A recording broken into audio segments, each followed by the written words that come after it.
भगवान विष्णु के अवतारों में से एक अवतार श्री कृष्ण का है। श्री कृष्ण ने इस अवतार में अपना भगवान विष्णु का विराट रूप धारण किया था, लेकिन श्री कृष्ण के अंतिम संस्कार के बाद उनके शरीर का यह अंग क्यों नहीं जला, तो आइए जानते हैं। भगवान श्री कृष्ण का जन्म मथुरा में हुआ था, लेकिन इनका बचपन गोकुल में गुजरा। महाभारत के युद्ध के बाद इन्होंने द्वारिका पर 36 वर्षों तक राज किया। उसके बाद उन्होंने अपना शरीर त्याग दिया। उस समय उनकी आयु 125 वर्ष थी। महाभारत के युद्ध के बाद दुर्योधन का अंत हुआ तो उनकी माता बहुत दुखी हुई। दुर्योधन की माता उनके शव पर दुख व्यक्त करने के लिए रणभूमि में गई। वह अपने पुत्रों की मृत्यु पर इतना दुखी हुई कि गांधारी ने भगवान श्री कृष्ण को 36 वर्षों के बाद मृत्यु का शाप दे दिया।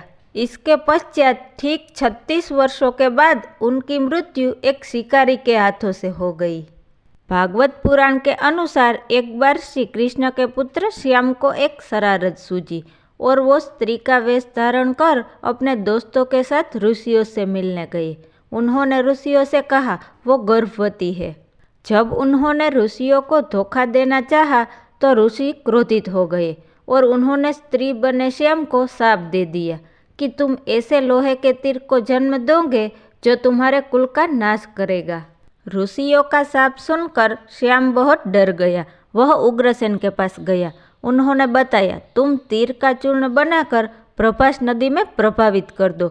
इस घटना के बाद द्वारिका के लोगों को कई अशुभ घटना के संकेत मिले। द्वारिका में अपराध और पाप बढ़ने लगे। यह देखकर श्री कृष्ण बहुत दुखी हुए। उन्होंने अपनी प्रजा को द्वारिका छोड़कर प्रभास नदी के तट पर रहने के लिए कहा। सब लोग उनकी बात मानकर प्रभास नदी के तट पर चले गए। वहां जाकर वह शराब के नशे में रहने लगे और एक दूसरे के साथ लड़ने लगे और लड़ते लड़ते मर गए। उसके कुछ दिनों बाद बलराम भी मर गए। भागवत पुराण के अनुसार भगवान श्री कृष्ण एक दिन पीपल के पेड़ के नीचे आराम कर रहे थे। तभी जरा नामक एक बहेलिये ने श्री कृष्ण को हिरण समझकर तीर मार दिया, जिससे उसकी मृत्यु हो गई। इस तीर में उस लोहे के तीर का अंश था जो श्याम के पेट से निकला था और यहाँ साक्षात भगवान विष्णु विराजमान थे।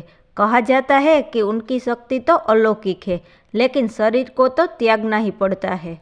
जब भगवान विष्णु की लीला समाप्त हो गई तो वह अपने शरीर को छोड़कर स्वर्ग चले गए। तब पांडवों ने उनका शरीर जला दिया, लेकिन उनके शरीर का हिस्सा दिल जलता ही रहा। तब पांडवों ने उनका दिल नदियों में प्रवाहित कर दिया, जो एक लट्ठा बन गया।